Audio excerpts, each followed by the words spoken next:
o que se tem que fazer? A gente tem que conseguir entender quais são os valores esperados dessa diferença aqui, caso não haja efeito do fator, que é a tal da distribuição nula. Eu não vou entrar muito em detalhe, eu vou partir do princípio que grande parte já sabe mais ou menos do que se trata isso, porque eu não tenho tempo de aprofundar mais.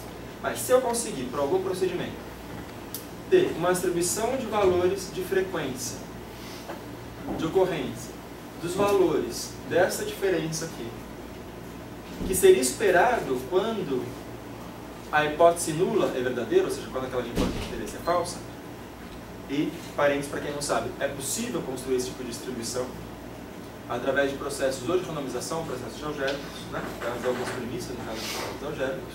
Então, se eu tivesse a descrição de resultados possíveis, é bacana, porque agora eu sei que certos valores de diff, como zero, são muito mais frequentes quando a hipótese não é verdadeira. Valores muito grandes de diff são pouco frequentes. Então é importante, primeiro item, que eu tenha essa distribuição de frequências e eu tenho como construí-la. Depois, eu sei que se eu pego esse eixo do diff e se eu vou aumentando o valor de diff, se eu encontro valores muito grandes, eu vou tendendo cada vez mais a ter mais confiança na hipótese de interesse do que na hipótese nula. Não é isso? Quando eu vou aumentando o valor de diff, se a diferença que eu encontro no experimento é muito grande, eu fico cada vez mais inclinado a rejeitar H0. Porque H0 diz que não tem diferença entre as médias daqueles dois níveis do fator. Se eu diminuo, se a diferença é muito pequena, quanto menor a diferença, eu fico mais inclinado a rejeitar a hipótese. É isso?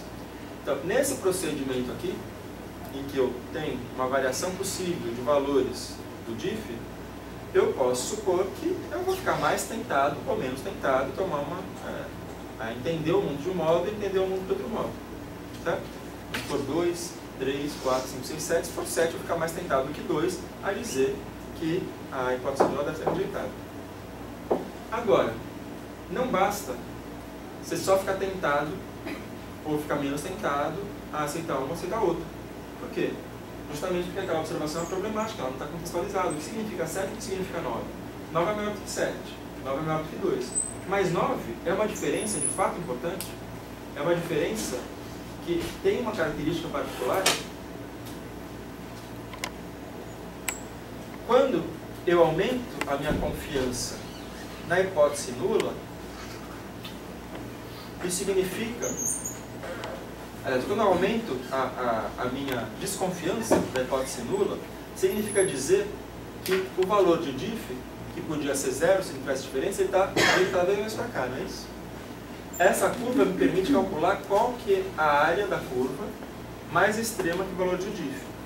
Essa área da curva mais extrema que o valor de diff é a tal do P da estatística inferencial. E o que é esse P?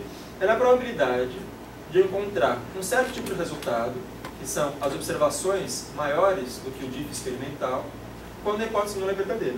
Então, nós temos uma probabilidade associada não à hipótese, mas a uma probabilidade associada ao resultado da investigação empírica.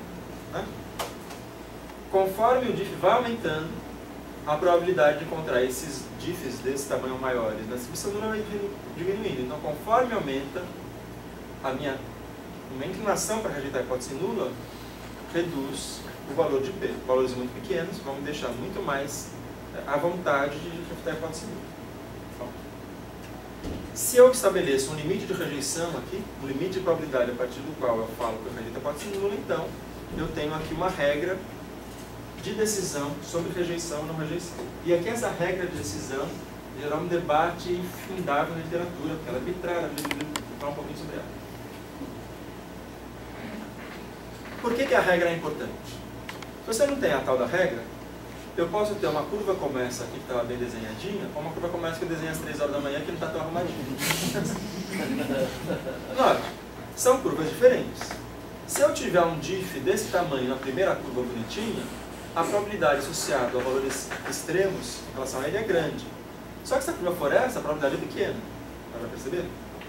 Então não adianta eu simplesmente caminhar por esse eixo aqui e decidir com base nele.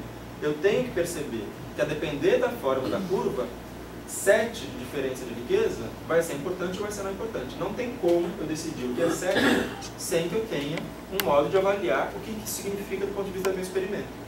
E essa é uma das críticas fundamentais a atribuição de probabilidade às hipóteses, porque, como estava lá no primeiro slide, aquele procedimento parte do princípio que as observações são, em grande parte, não problemáticas. E está na cara que elas são problemáticas. Sete pode dizer uma coisa no experimento, sete pode dizer outra coisa completamente diferente no experimento. Portanto, aí é o argumento de Popper, de Peirce, Deborah Mayer e outros frequentistas ou filósofos da computação. O que nós queremos não é simplesmente andar nessa linha, nós não queremos apenas atribuir probabilidades diferentes a diferentes hipóteses tomar decisões em relação a isso, mas nós queremos entender o resultado empírico do nosso experimento e atribuir probabilidades relacionadas ao experimento em si, e não às hipóteses, a chance que eu teria de encontrar resultados como aquele.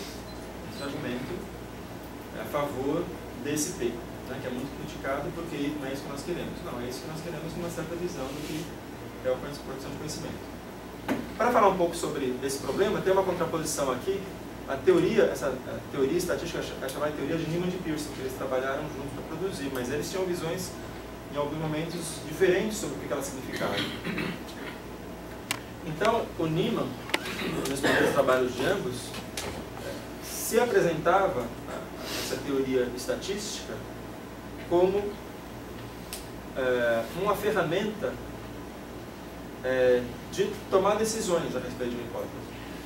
Então, a teoria estatística gera regras de comportamento indutivo e não informação sobre falsidade e veracidade da hipótese. Então, note que, num certo momento, eles apresentaram essa teoria estatística, esse modo de fazer o teste de hipótese, abdicando de dizer que esse instrumental permitia se dizer alguma coisa sobre a hipótese lá fora. Não, é um modo de você tomar decisão para que, quando você tiver que tomar várias decisões, uma depois da outra, no conjunto contrário das suas decisões, você vai tender a errar menos. Então, é uma proposição não epistemológica, né? É uma proposição mais pragmática. Agora, o Pearson, ele falou, olha, vocês entenderam direito, a gente talvez tenha escrito lá errado no começo, mas não é isso que pelo menos eu tenho na cabeça.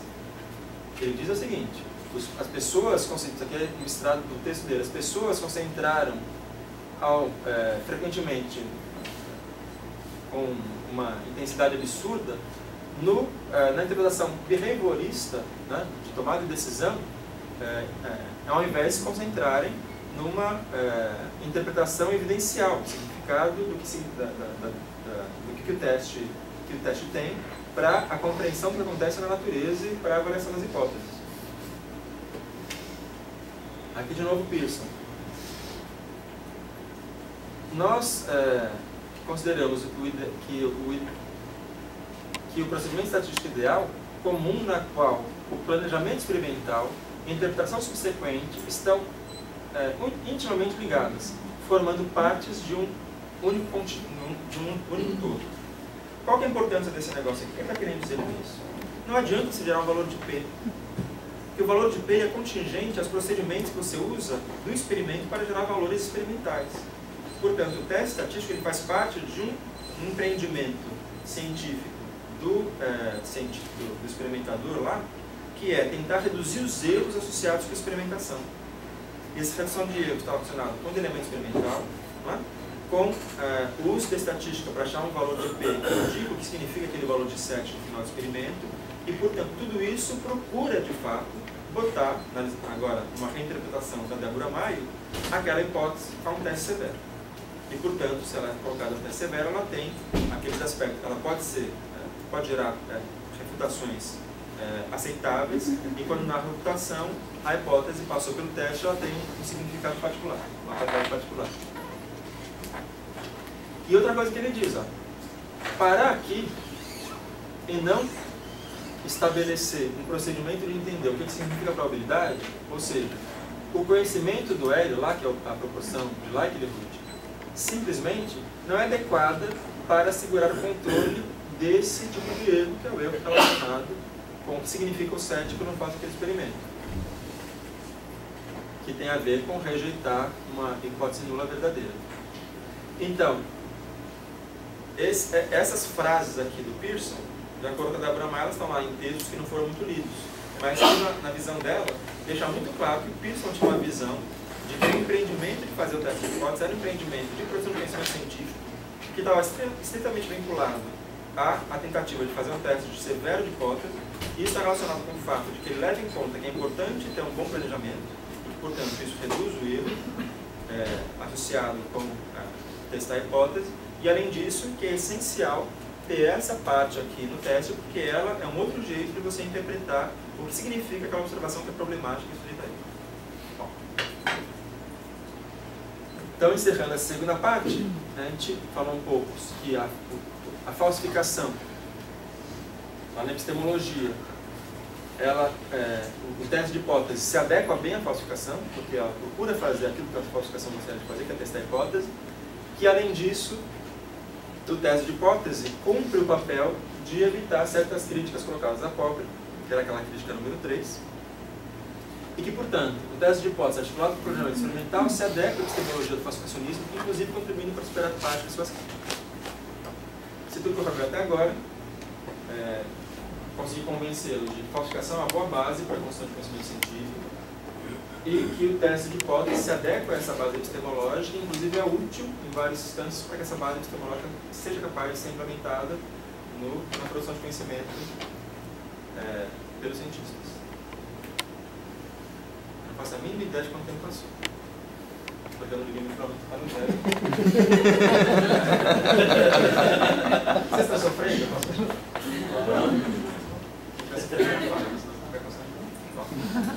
Terceiro, vou falar sobre ecologia, né? Que aparece que está aqui. Então, nesse item aqui eu vou falar um pouco sobre as críticas ao uso do teste de hipótese nula, teste diferencial, e sobre as críticas. Primeiro, falo sobre as críticas em termos gerais na literatura, e depois na ecológica, e depois eu falo um pouco sobre o uso dos testes de hipótese na ecologia, para tentar entender, primeiro, se as críticas na ecologia são muito importantes, e se essas críticas serem importantes, se elas tiverem impacto importante de reduzir o uso da estatística diferencial, restringi-lo a certos aspectos da produção de conhecimento em ecologia. Tá? E aí, para fazer isso, em grande parte eu vou mostrar duas revisões de literatura bem simplesinhas que eu fiz nesse e-mail que eu tive a fazer da palestra. Uma delas relacionadas à leitura dos artigos mais impactantes da ecologia que foram críticos em relação ao teste de hipótese, e depois avaliando artigos muito citados da ecologia, das revistas mais citadas de ecologia, para entender quais deles usam teste de hipótese, para que eles usam e se eles levam em conta o resultado derivado do teste de hipótese para construir o conhecimento ecológico. Com base nisso, a gente vai conseguir entender qual que é o papel das críticas ao teste de hipótese na produção do conhecimento pelos ecólogos e como que os ecólogos usam ou não usam esse tipo de ferramenta para produzir conhecimento. Essa parte é tão boa. Bom, antes de falar sobre ecologia, eu vou falar em termos gerais. Então, onde deve vir esse ímpeto que apareceu na ecologia de falar que teste de hipótese não serve para nada. Esse ímpeto, na verdade, não apareceu na ecologia, né? Tem uma porção de livros que foram publicados já desde bastante tempo. Esse livro aqui é de 97, que eles têm esse tipo de nome, assim, né? São títulos muito críticos em relação a essa ferramenta que é o teste de hipótese nula. Então, essa busca aqui, eu fiz livros que eu conheci, busquei também um pouquinho lá na Amazon, livros que têm títulos que parecem que são críticos à estatística diferencial. Então, esse livro editado lá por esse autor em 97 tem o título "E se não houvesse testes de significância?" Então, a pergunta que eu vou fazer um pouquinho mais lá no final da exposição. A revisão do livro, o resumo editorial do livro, diz que esse livro aqui diz que os testes de hipótese eles ainda podem ser úteis se eles forem suplementados por análises bayesianas, intervalo de confiança, tamanho de poder, ó. Pode ainda ser útil se não tivesse essas outras coisas, ele deixa de ser útil. Então é um livro bastante crítico em relação ao uso de teste de significância. Ele tem aspectos, né, tem capítulos que são de autores diferentes, que são relacionados com aspectos metodológicos e epistemológicos, e está relacionado principalmente com o campo da psicologia. Na verdade, foi lá que as críticas começaram a ser mais fortes. Isso em 97. Bom, será que já superou esse negócio? Ele superou, até 2004, mais ou menos recente, né? Muitos anos depois. Para além dos testes de significância, reformando a análise os métodos de análise de dados na pesquisa em comportamento. E o seu Wilton? Pega lá fora. Né? Então, diz lá o resumo do livro, que ele oferece apresentações integrativas e claras sobre as limitações dos testes estatísticos e revê os métodos alternativos de análise de dados. Ou seja, de novo, né? Tem coisa aqui que não presta, temos que substituir esse negócio aqui por outras coisas. 2006, mais recente ainda. Um livro também com agora uma compilação de artigos importantes das áreas de Sociologia e Sociologia, editado por esses dois sujeitos aqui, que é a controvérsia dos testes de significância. Ele diz lá no resumo que, em síntese, o que esse livro traz, esses papers trazem, é um argumento forte para uma reforma vital do uso dos testes, se não para seu completo abandono na pesquisa. Bom, então notem que existe um movimento aí dizendo, pelo amor de Deus, não usa esse negócio, né? Porque pode ser muito ruim. Bom. Dentro da literatura em ecologia, e aqui agora em papers, não em livros, esse artigo aqui de 2000, ele me ajudou muito, porque ele fez uma revisão lá para trás, de 2000 para trás, para ver qual que era a quantidade de artigos que questionaram testes de significância em cada uma das décadas, desde a década de 40. Então aqui, cada uma dessas corizinhas horrorosas, o PDF é antigo, tem má qualidade, mas cada uma dessas barrinhas tem a ver com uma área. Então na sequência, ecologia, negócios, economia, estatística, medicina, sociais, e todos juntos. Então todos juntos dessa última barrona aqui, que mostra um aumento exponencial em artigos que são críticos em relação ao uso de teste de hipótese. A ecologia é essa barrinha branca, pequenininha, aumentou um pouquinho, né? Isso aqui até a década de 90, a gente já passou mais uma década e pouco depois disso, né? Então, de qualquer modo, ele está mostrando se é que o aumento dos trabalhos em geral não foi exponencial, né? Então deve indicar que está aumentando a proporção de trabalhos que são críticos, ou estão falando de coisas que são críticas em relação ao uso de teste de hipótese. Indica então que tem um movimento na literatura de reverberação daquelas ideias, né? Eu fui então tentar fazer uma coleta de dados para entender o que na literatura de ecologia está se fazendo de crítica em relação ao teste de hipótese. E como eu não tinha muito tempo e muita paciência, eu fui pegar aqueles artigos que são os mais citados de todos, certo? Então o que eu fiz? Fui lá na base Web of Science e fiz duas buscas. Uma com a expressão de busca Null Hypothesis Test, achando 1.430 registros, depois filtrei com ecologia, para saber aqueles que tinham mais relacionados com ecologia, sobraram 400 registros, ordenei pelo número de citações no Web of Science, para pegar só aqueles mais citados, que teoricamente deveriam ter um impacto maior na literatura, peguei apenas os artigos que tiveram mais citação, porque o tempo era escasso e porque também os artigos com mais citações são artigos, está todo mundo falando sobre eles. Né? Fiz a mesma coisa usando o termo de busca aqui, significante teste. Achei muito mais artigos, né? 616 mil. Filtrei por ecologia 400 registros e peguei aqueles com mais de 100 citações, juntei no pool todo. Minha sorte foi que não deu muito, deram 6 artigos. Certo? Os resultados foram 6 artigos, tiveram entre 100 e 1000 citações. Citação com a Google. Quem quiser ter bastante citações, escreve aqui. Não sei do que eu falo, do que eu falo. Aí tem aqui os tais dos 6 artigos. São da área de ecologia, publicados em revistas de ecologia, e que apresentam críticas mais severas ou menos severas ao teste de hipótese, eventualmente apresentam alternativas, e alguns deles, inclusive, falam sobre tem críticas às alternativas. Né? São esses 6 aqui. A quantidade de citações em cada um deles, note, é grande, né? São os artigos mais citados daquela lista de 400, 700, 900, não. E essa revista Journal of Wild Management tem a Tree, Journal of Applied Ecology, Ecological Applications. Tá? Os nomezinhos lá. A insignificância dos testes de significância. Teste de hipótese, problemas, prevalência e alternativas. Seleção de modelos em ecologia e evolução. Teoria da informação e teste de hipótese. Um apelo ao pluralismo. É um artigo mais ponderado que diz que existe espaço para tudo. Alternativas aos testes de hipóteses em ecologia. Uma guia para o autoaprendizado. E inferências em ecologia e evolução, esses dois aqui do mesmo primeiro autor. E esses dois são artigos mais ponderados, que a gente vai falar um pouco mais para frente. que eu fiz com esses artigos aqui com o tempo que eu tinha? Peguei os 6 e fui ver esses itens aqui. Primeiro, note, todos eles são posteriores ao livro da Deborah Maia, que é de 1966. Portanto, todos eles tiveram acesso, né, bastante tempo, para poder ponderar suas críticas em relação aos desenvolvimentos epistemológicos relacionados com as críticas da tese de hipótese. O que eu fui ver em cada um dos artigos? Ele critica o mau uso da inferencial, que é uma das coisas, né? A ferramenta pode ser boa, mas ela pode ser mal utilizada. E, portanto, pode ser que existe uma crítica ao uso, não porque a técnica é ruim, mas porque ela está sendo mal utilizada pelos cientistas. Critica o mau uso? Critica a ferramenta em si? Diz que a ferramenta é ruim, que ela tem problemas lógicos, que ela não é o que interessa, alguma coisa do gênero? Sim, não ou médio. Médio significa que o cara pode ter criticado, mas é uma crítica mais leve, diz que, que a técnica tem o seu espaço. Então, para cada um desses amarelinhos vai ter lá um asterisquinho dizendo o que o cara diz. Recomenda alternativas baseadas em corroboração, né, que é atribuição de probabilidade às hipóteses. Tem vários modos de...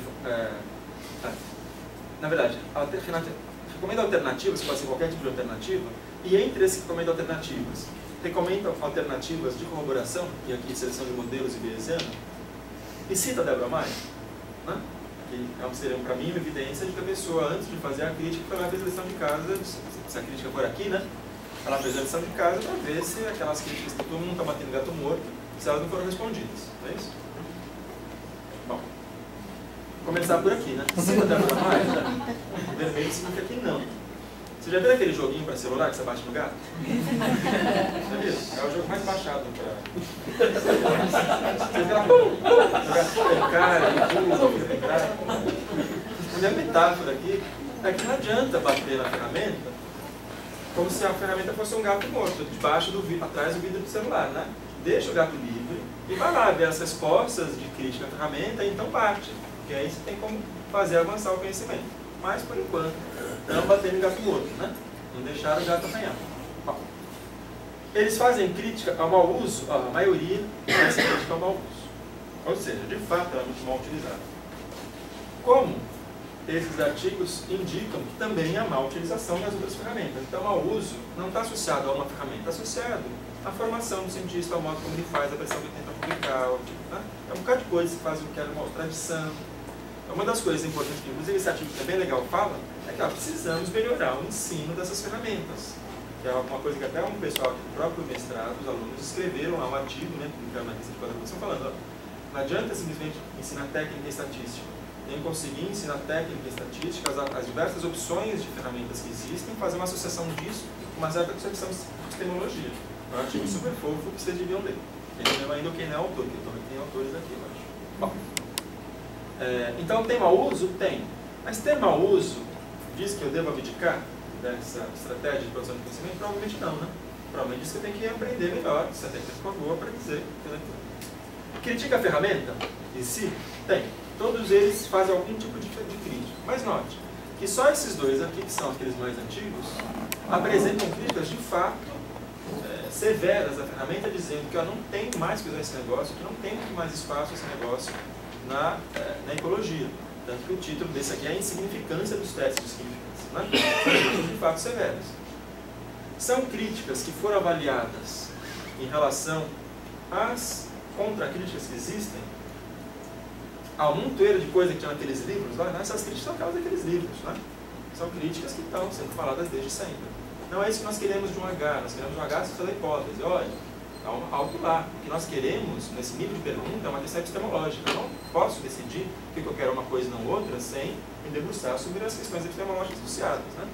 E uma série de outras. O alfa é arbitrário. Essas coisas já foram todas elas muito bem respondidas em várias instâncias, né?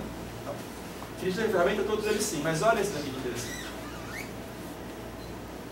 Esse artigo aqui, que é de 2004, fala: o uso complementar da inferencial e dessas outras alternativas, como seleção de modelos que aqui ele cita, demanda futura atenção. Ou seja, está falando assim, já, investiguem aí, ou vamos nos debruçar sobre em que situações a utilização complementar dessas suas técnicas poderia ser útil, poderia ser importante para a ciência.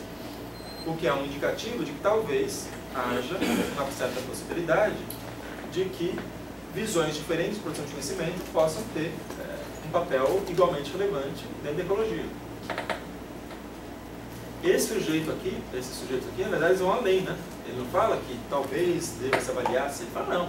Em certos casos, pode-se usar as duas abordagens. E um argumento interessante, que até o argumento que o Hilton me disse uma vez, tá vendo? Você não publicou?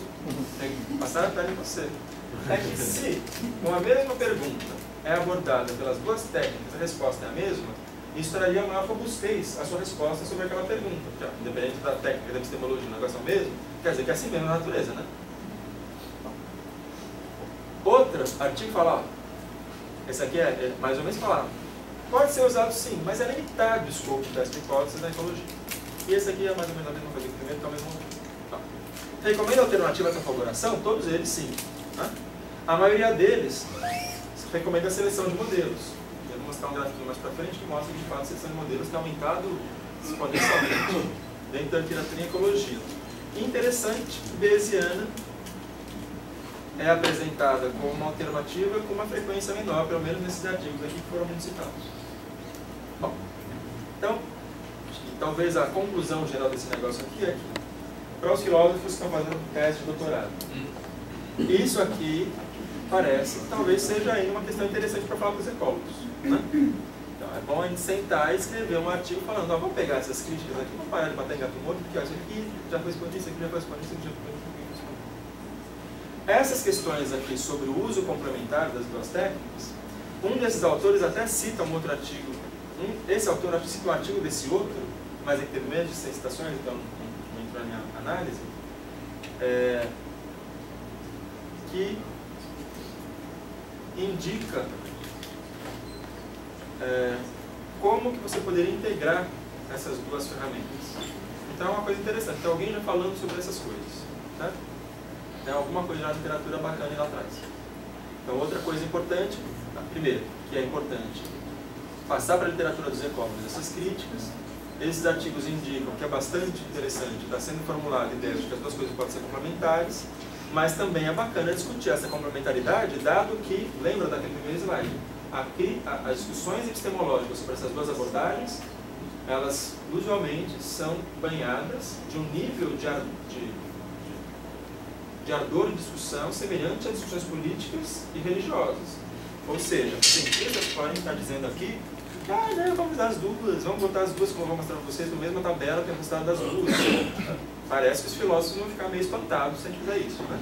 Então, é importante que a gente aprofunde um pouco essa possibilidade, de fato, se ela existe ou não, e como fazer essa junção das duas. E depois que a Bayesiana, talvez por essa análise, talvez essa amostra seja muito pequena, mas parece que ela está sendo menos recomendada que a seleção de modelos.